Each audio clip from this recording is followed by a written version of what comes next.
Santa Claus here to teach you about restrictive and non-restrictive clauses. We'll also talk about comma splices. Non-restrictive clauses, as told by Strunk and White, are clauses that add to the sentence without limiting or defining it. Again, they are clauses that add to the sentence without limiting or defining them.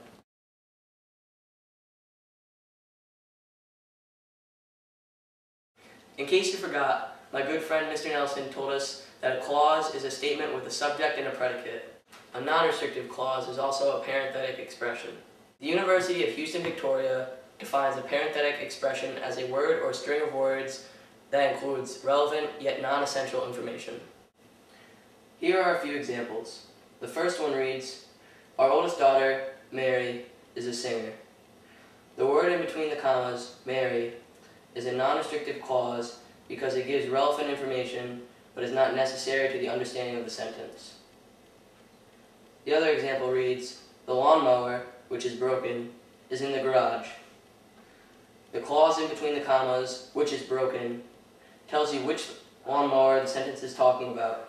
It is relevant but not essential, again, to the understanding of the sentence. A restrictive clause is a clause that restricts the meaning of the rest of the sentence. It is the opposite of a non-restrictive clause. A non-restrictive clause is set off between commas, while a restrictive clause is not. A restrictive clause is also not a parenthetic expression.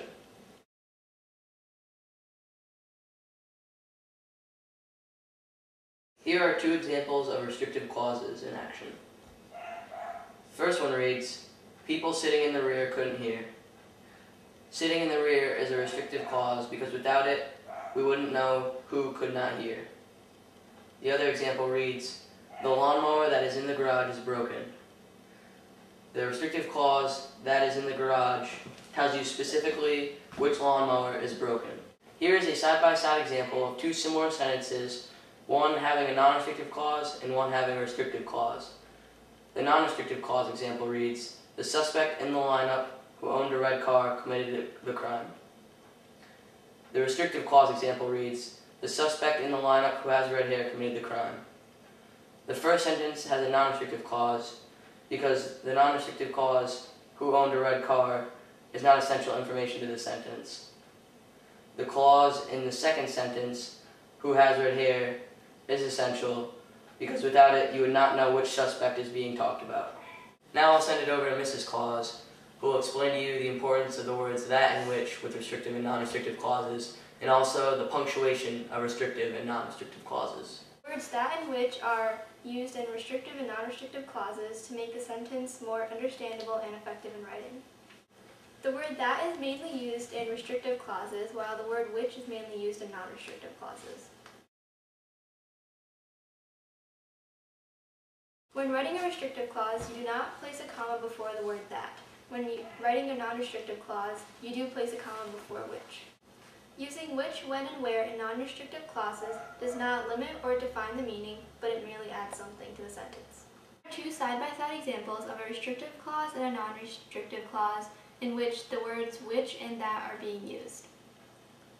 The first example is a restrictive clause. The book that is lying on the coffee table belongs to Santa. The second example, being a non-restrictive clause, says, "The book which is lying on the coffee table belongs to Santa."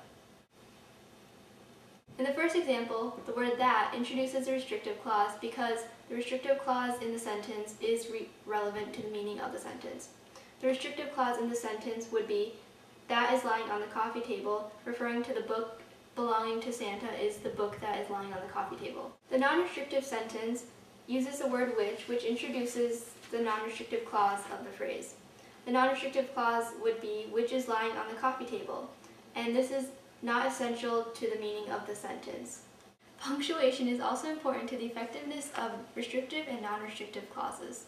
Punctuation is required in the use of non-restrictive clauses, while in restrictive clauses you do not use punctuation. When a non-restrictive clause appears in the middle of a sentence, you place the commas around the clause. When the non-restrictive clause appears at the end of a sentence, you place the commas before the clause and a period at the end of the sentence. Here are two examples of where punctuation is used effectively in a non-restrictive clause and a restrictive clause. The first example is a non-restrictive clause. The sentence reads, "The credit card is in my wallet, which you can find on the table." Which you can find on the table would be the non-restrictive clause, and since it is placed at the end of the sentence, the comma will come before the non-restrictive clause.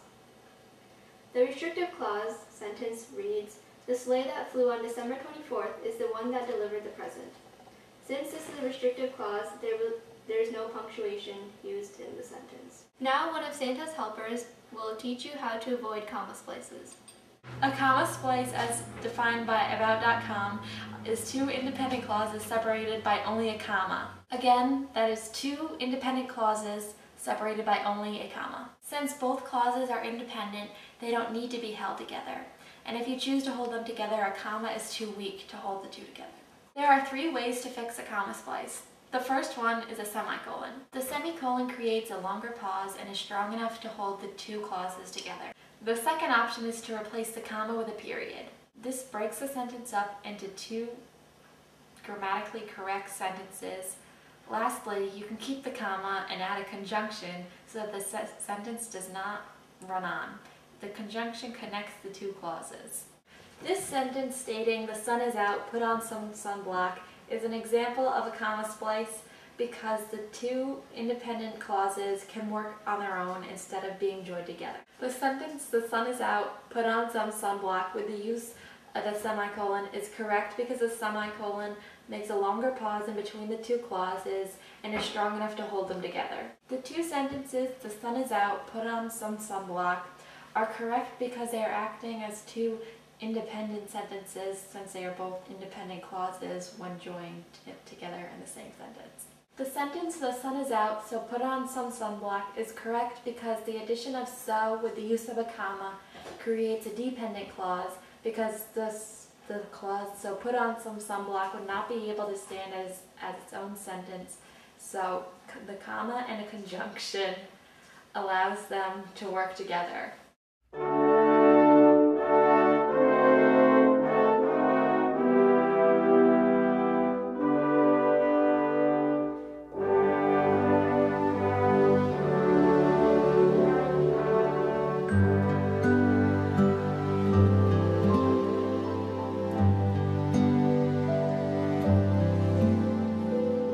Silent night, holy night, all is calm, all is bright, round yon virgin mother and child, holy infant, so tender and mild, sleep